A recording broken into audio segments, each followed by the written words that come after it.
Hello Dogs fans, welcome to another episode of After the Dogs Roar for season 2016. Now this episode is for after round 18, a bit of a somber episode this one of course. We didn't have the best of weekends this weekend just gone, but the show must go on. And unfortunately, we're going to have to touch back on some of those disastrous moments on Saturday night in this episode, but don't worry, I'll get through it, we'll get through it, and well, it still will be a good episode of After the Dogs Roar. So we'll get stuck into an overview of the round 18 clash v St Kilda. Like I said, it was a disastrous night, but I will touch on it and give you my thoughts, and of course the final scores, best players, goal kickers, etc.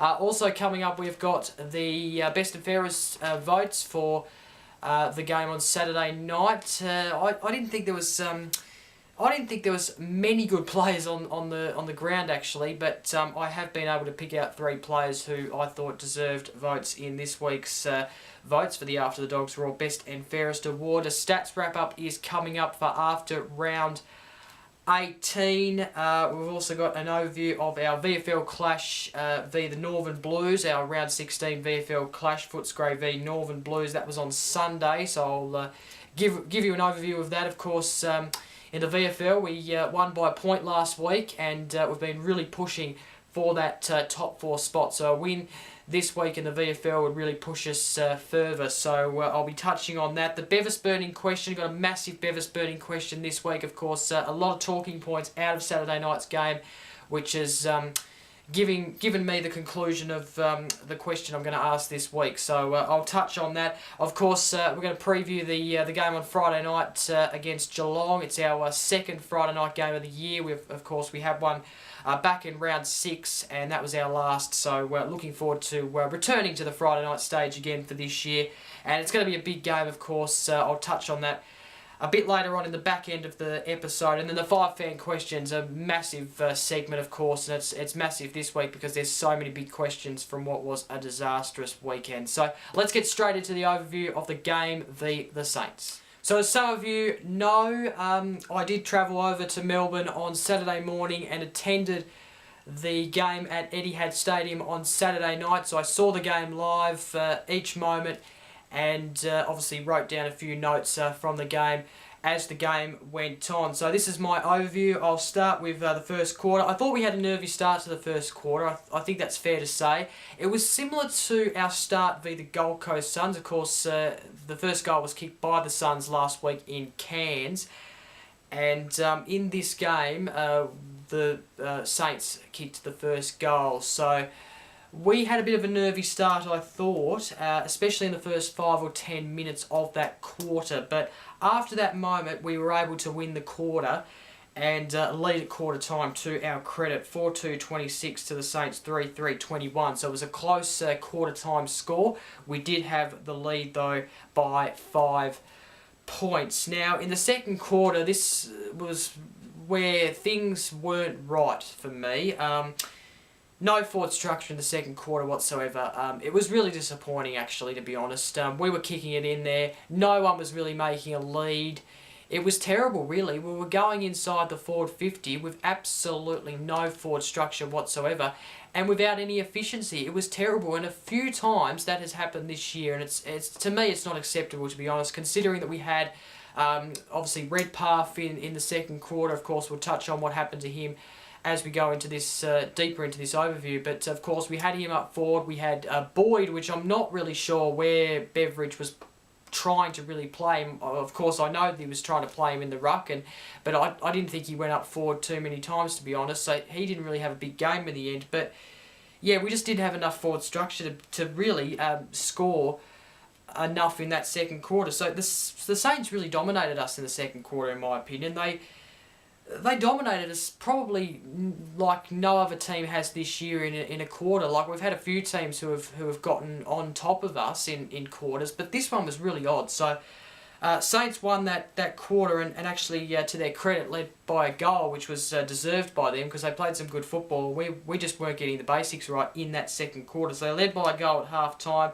The third quarter, people look at the third quarter as the premiership quarter. For us, it was the devastating quarter, really. It's fair to say. I'm not trying to be negative or anything here. It's just the honest truth, because what we had Wallace, broken leg, had to be stretched off. They had to get a buggy on and take him off the ground. He was in the rooms, I think, for well over an hour before he actually got in the ambulance and went to the hospital, which is just unheard of, to be quite honest. Actually broke his leg, and he'll be out for the season, which is a blow really for us. He was in good form last week in Cairns.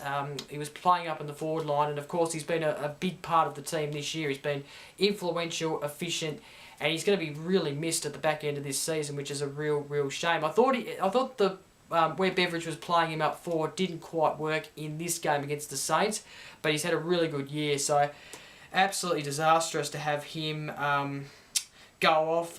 Redpath also went off as well in that third quarter, and it was looking likely when he went off in that third quarter that he wasn't going to return. We also had Morris pull on the tracksuit at half time, so he didn't play any part of the game in the second half. So St Kilda had a 5-point lead though, so I guess that was the amazing part of it. St Kilda didn't blow out to any big dramatic lead.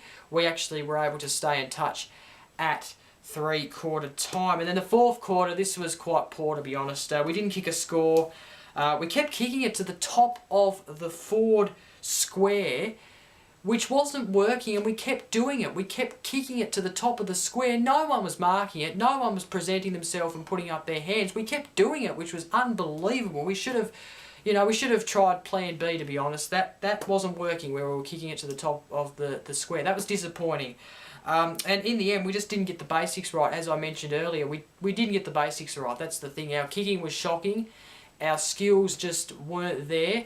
And also Redpath did go off in that fourth quarter, and he's probably done for the year. And I have to question that, because he went off in the third quarter and came back on in the fourth and played a part, which I thought was unbelievable, to be honest. And then, well, look at the extent now. And I'm not sure whether, if we had him off had him off for the entire fourth quarter, whether he would be right to play this season. Possibly not. But we should have kept him off from that first instant. We couldn't have.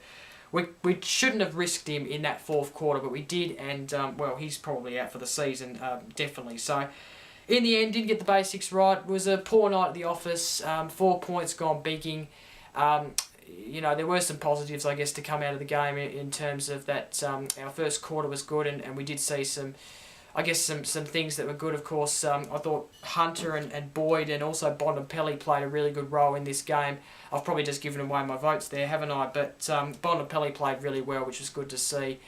But yeah, just a poor night at the office, to be honest. And I'm not going to go as far to say that our premiership chances are over, because we've still got a good side. It's just that this was 4 points that have really gone begging.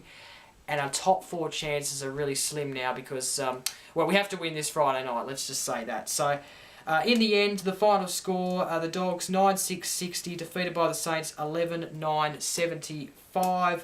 The goal kickers for the Dogs, Bontempelli kicked 3, like I mentioned, had a good game. Dixon kicked 2. He wasn't too bad, although he was poor at stages, but kicked 2 goals. Smith, Redpath, Suckling and Jong also kicked goals in this match. And then the best players, we had, as I look here, Bontempelli, Hunter, McRae and Boyd. So you can see there only 4 best players listed in the best players this week. I think there's normally 5 or 6. So obviously Beveridge has just singled out those 4 players, and rightly so. I have to also point on and I know this is not anything to do with the play, but 26,000, just over 26,000 at the game, that's poor, to be honest. That is really poor, and I'm not sure if members decided not to turn up on this night, but it was our home game, and that is a poor crowd. I'm sorry, but that is an absolute poor crowd. They got more people.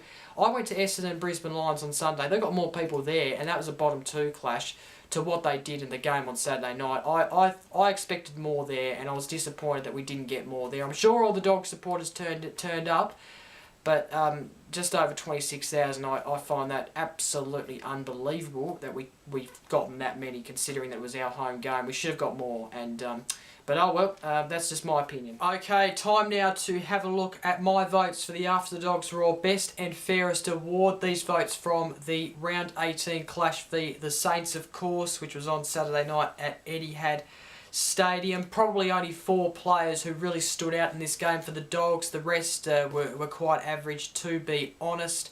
So let's go through my votes. I've given 1 vote to Lachie Hunter. He was good. He had a very good display on the game with the amount of disposals, etc. he had, so he was very impressive. Matthew Boyd was impressive as well. I've given him 2 votes.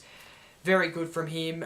He always seems to carry the team, and it just shows his experience and his leadership on the field. So I'm really been impressed with him this year. He's actually probably had one of his best seasons. He's had a few good seasons, but he's having one of his best this year in terms of through that back line. And then 3 votes had to go to Marcus Bontempelli. Kicked 3 goals, 3 behinds, had a good day, and was probably our best player, to be honest. He was probably another one who really tried to carry the team. So he kicked 3 and I think he had the highest dream team or fantasy points out of any Dogs player in the game on Saturday night. So he gets the 3 votes for sure. So that is my votes for the After the Dogs Raw Best and Fairest Award.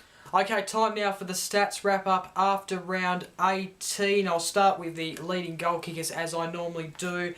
Jake Stringer still leads, even though he didn't play on Saturday night. He still leads the leading goal kickers by 14 goals on 34. Jack Redpath is the next best on 20. By the way, Jake Stringer expected to pass tests this week and play the game on Friday night against Geelong. Third is Marcus Bontempelli on 19. We have Tory Dixon fourth on 18, and then Tom Liberatore. Very big gap there between Dixon and Liberatore, who I thought actually Liberatore played probably one of his worst games of the year. He was very quiet, but anyway, he's fifth on the leading goal kickers with 13. We then have the leading disposals. Lachie Hunter, as you would expect, leads the disposals on 508. Jack McRae, very unlucky to miss out on a vote. He was one of those players who was in that top 4. He is second on 466 disposals. You do have Matthew Boyd there on third in 446. We then have Marcus Bontempelli way back in fourth, which is surprising, 480 disposals, but I guess when he gets the ball, he really is efficient with it. And then fifth is Mitch Wallace, who we really wish our absolute best wishes to. Is on 388 disposals. That just explains how big he's going to be missed. To the squad as we enter the back end of the season, we've got the leading marks. Matthew Boyd leads the marks on 119. No surprises there. Lachie Hunter second on 112. You then have Dale Morris on 84, who did get injured, as I mentioned, but is a chance to play this week. A twerk to the hamstring, and in fact a tightness to the hamstring, but they did not risk him in the second half, which is what they should have done with Redpath. But anyway, fourth, Liam Picken on 81, and Easton Wood, who we're still waiting for to come back, is on 81 in fifth, and Jack McRae is actually level on fifth in 81 marks as well. So the leading tackles to finish off the stats wrap-up. Tom Liberatore leads on 90 tackles. Jack McRae on 82 tackles. Marcus Bontempelli on 74. Dalhouse on 66. He's also could make a return this week to the squad. Would be great. And Liam Picken rounds out the top 5 on 61 tackles. So that is the stats wrap-up for after round 18. Okay, time now to have a look at the ladder. We've dropped out of the top 4, and in fact we've went from 3rd right down to 7th. So Yeah, it's, we're actually 4 points. We're 4 points ahead of North Melbourne, who we know have been struggling, but did get the win on Friday night. We're actually level with West Coast, Adelaide, and also the Geelong Cats, and actually also the Swans as well. So it's very tight. So even though we are in 7th, it's actually very, very tight. So look, the top 8's just going to keep shifting as we go, as we get towards the back end of the season. But yeah, 7th place. It is going to be hard to get back in the top 4, but we can do it. Obviously, a win this week would be great, and hopefully then we can get crucial wins against North Melbourne as well, and also some of the other games we've got coming up as well. Of course, Essendon we've got coming up as well at one stage.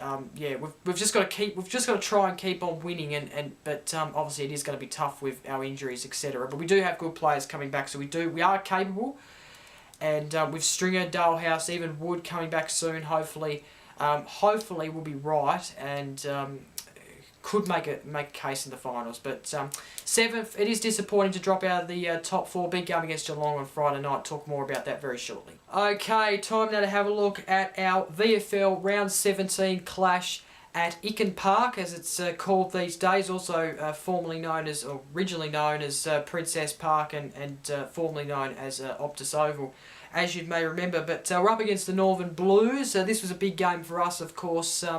1 point winners last week at Whitten Oval against the Casey Scorpions. Really had the potential to charge us towards a top 4 spot, but we needed to win this and keep on winning towards the end of the season. So a big game.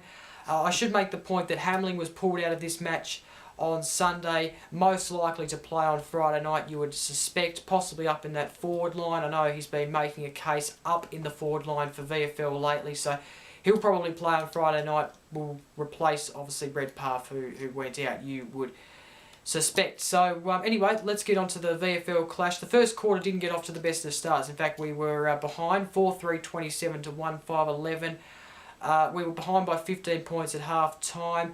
It seems like we're just playing catch-up footy for the whole day, really. We got behind at quarter time, and obviously Northern Blues just kept on taking the change breaks with the leads, 8-8-56 to 5-9-39. We were still behind.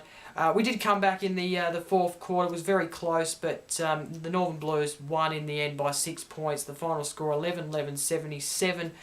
Defeated the Footscray Bulldogs 10-11-71. Just yeah, unfortunately we didn't win that one, so we lost it, and yeah, that makes it difficult to get to a top 4 spot in the VFL. But having a look at the goal kickers, Webb kicked 2, looked like he had a good day. Holton kicked 2 as well. Greenwood, Adcock, Hayes, Hannon, Hovat, who's been playing the VFL, which is good, and Kabowski getting singles there. And the best players, Webb, Smith, Russell, Nash, Adcock, and Honeychurch. So yeah, very disappointing to lose that one. It looked like, I didn't watch the game, obviously, but looking at and hearing what I've been told, etc., we were playing catch-up footy for most of the day, and that's exactly what it looks like. So, also an interesting fact as well, Liam Jones kicked 2 goals in the VFL match as well. That's interesting, but yeah, not our day in the VFL, unfortunately. So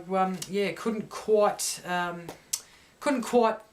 put some happiness into the weekend with a win in the VFL because we did lose. Let's have a look at the ladder. So we fell down to 7th place on the ladder, and well, we're level on 32 points with Geelong, who is in 6th.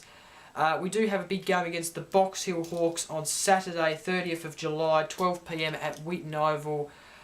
Victoria University Whitten Oval, if you want to put the sponsor name in there. So they're 10th, the Box Hill Hawks. So you'd think we should be able to beat them, but it is going to be a tough game, and we need to win it to obviously keep our, I guess, our top 4 chances alive. So yeah, big game coming up against Box Hill Hawks. Let's hope we can win it.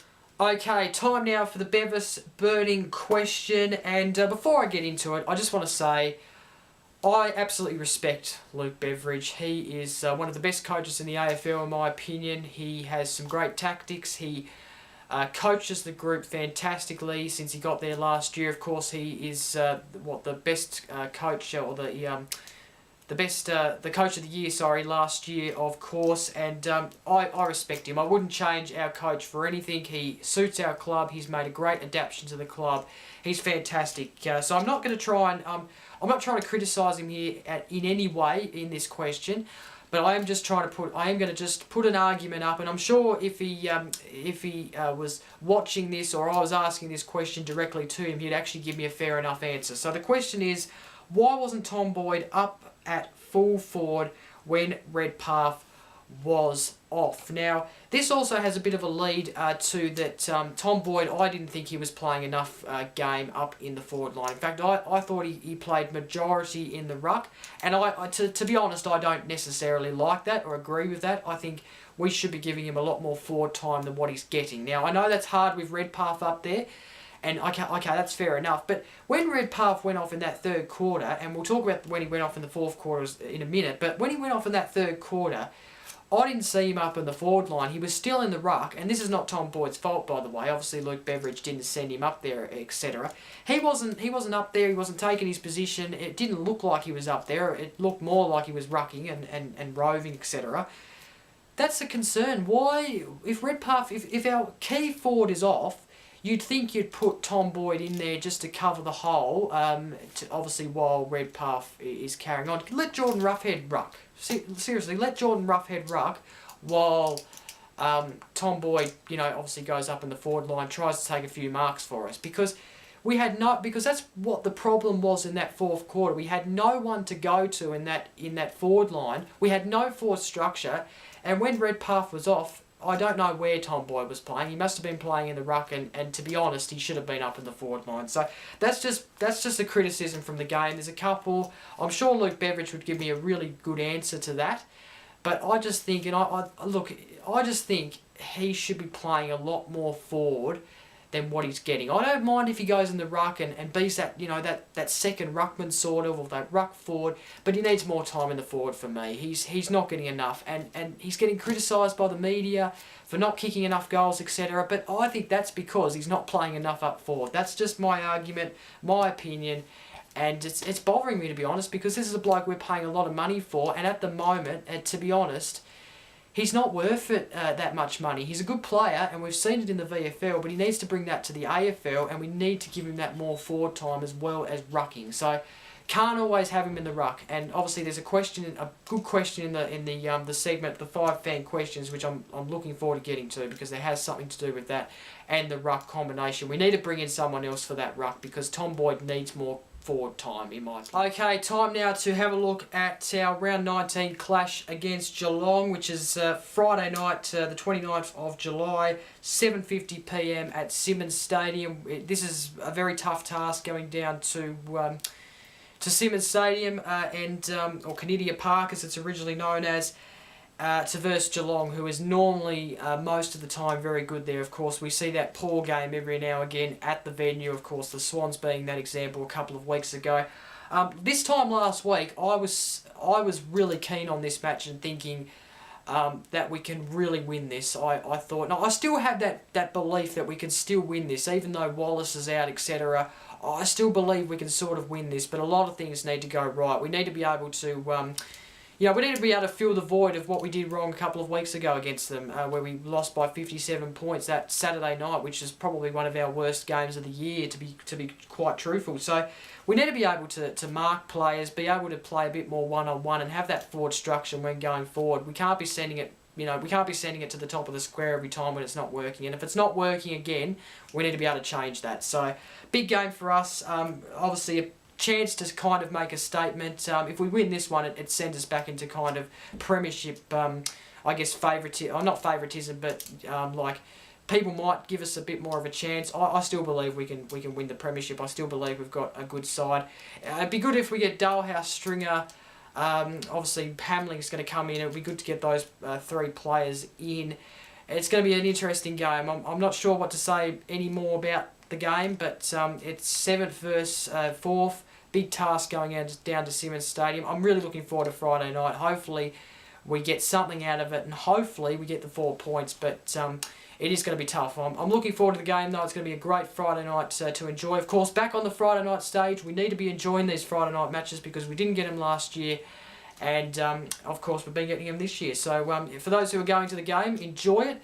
I'm looking forward to sitting down on the TV and watching it. Hopefully our side produces a bit better than what they did on Saturday night against the Saints. Okay, time now for the 5 fan questions. I will start with the first question from Red WB. I love this question. What message do you have for Mitch and Jack that you would like to share? I hope you are going to pass this message on to these players, by the way. But no, look, I just want to say to Mitch and Jack, you know, speedy recovery. Hope it all goes well. You've both got a place in this team when you come back, and you've both had tremendous years this year. Especially Mitch Wallace, he's been fantastic this year. And Jack Redpath has really made a statement in that key forward role this year. So make a speedy recovery, and really looking forward to seeing you in 12 months or so, however long it takes to recover. Just get well, get the body right, make sure you come back fully fit and 100% ready to go, because they're both good players and they both have cemented a spot in the first team. So get well soon, boys. Matt Button asks, does Will Minson need to play this week and move Ruffy forward or back? We've been beaten in the ruck 3 times running, and with Campbell injured, Minson may be required. I think that's a fair point. I think, and you know, to be fair, I don't think that's going to happen. I think, but it should happen. But I just don't think that's going to happen. I think with Hamling coming in, this could be what Beveridge does. Hamling puts him forward, puts Boyd into the ruck, which I don't really like. Obviously, I've already touched on that, but maybe Boyd will play. Boyd and Roughhead will probably play that ruck role again with Hamling up forward. That could be what happens. But that's just a prediction, isn't it? But I'd like to see that happen. I think we do. I think Ruffy's been good in the ruck. I think Boyd needs to be forward a little bit more. Yeah, bring Minson in and have him up in the ruck, and move Ruffy probably back. I'd say, because they've got a lot of tools, Geelong, and we need to be able to stop them. And we weren't able to stop Rewald on Saturday night, which was disappointing. So yeah, I think we need Will Minson to play this week, but I don't think it's going to happen. Matty Lyons asks, should Suckling persist with the slingshot kick when it works?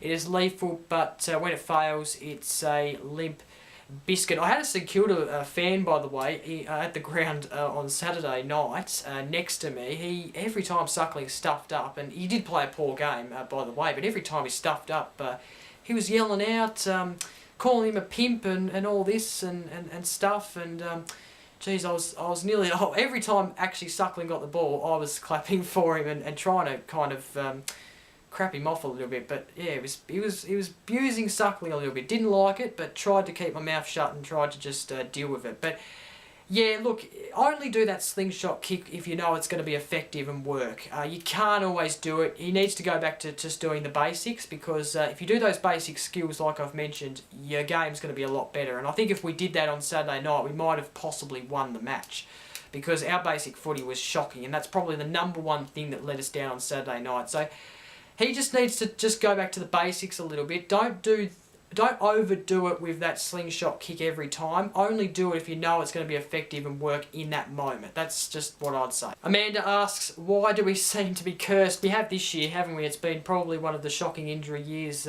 for some recent time. I think we've been lucky with some injuries over the last couple of years, but I think injuries have been a big concern this year, and obviously it's good because we still get to hold a top 8 place, which is fantastic about it. When, you know, Murphy, Dalhouse, Wood, players like that who go out, and big players like that, of course Adams as well has been out. We've been able to cover and actually been quite good, and we've still been able to hold that top 8 place. But yeah, I'm not really sure. I can't really answer that question. It's just something that's happened, and it's something that happens in the game. We just have to deal with it. It's simple as that. Final question is from Michael. Must we always jump at shadows in these forums? People need to relax a bit more and not overreact so much. What do you think, Jacob? The best thing about the Western Bulldogs forum is, #1, people support my show, which is fantastic. I'm greatly appreciated. But secondly, we have people who are able to, we have everyone who is able to share their opinions and have a bit of emotion about it as well, and also share some emotional posts and really share their emotion. In some posts and in some things that people say, you can really feel the emotion, and you can really read the emotion that's coming out of people. And that's what happens after a loss like Saturday night, and a disastrous night like Saturday night. People share that emotion by overreacting, and in some ways people do overreact. I think, the fact that people are saying that our premiership chances are over, which could be right, could be wrong. It is that sharing of emotion after a match, people sharing that emotion. There was a lot of people sharing the emotion when Robert Murphy was injured in round 3 after that match. A lot of people were sharing their emotion, and it's the same here after St Kilda. A lot of people were sharing that emotion after Redpath and Wallace has been obviously kicked out and gone because of injury. So it's a hard one to answer, that one, because it's all about emotion in this forum, and that's exactly what you see in people. And it's a fantastic thing, to be honest. That's what makes the Western Bulldogs forum in some ways. People share their opinions, people get emotional, and it really shows how people are so dedicated and love the club. It's just fantastic. So it's a hard question, that one. In some ways I say yes, some people do overreact, but it's all about emotion. And that is it for this episode of After the Dogs Roar for after round 18. A very disastrous weekend, as I've talked about, but the season must go on, and I'll leave you with something to think about. The Dogs haven't lost back-to-back matches this year. They've always lost one and then won one the next week. So maybe that will be the combination that will keep going on Friday night, and possibly we'll get up and win, and it will be an absolute remarkable victory if we could. It would be emotional, it'd be great, especially after the night we had on Saturday night. So Beveridge will put the best team forward, and obviously we've just got to trust him in that, and obviously support the players over the line. Hopefully it's a win. I'm hoping it is. It'll be a good game, and for those who are going, as I mentioned, support the team well and enjoy it. So thank you very much for watching. Don't forget to like, comment and share. Don't forget to keep watching, keep supporting the show. Really do appreciate it. It was good being at Etihad on Saturday night. Hopefully I'm back in Melbourne to see the Dogs again soon. Until next week's episode of After the Dogs Roar, I'm Jacob. Go Dogs. Bye for now.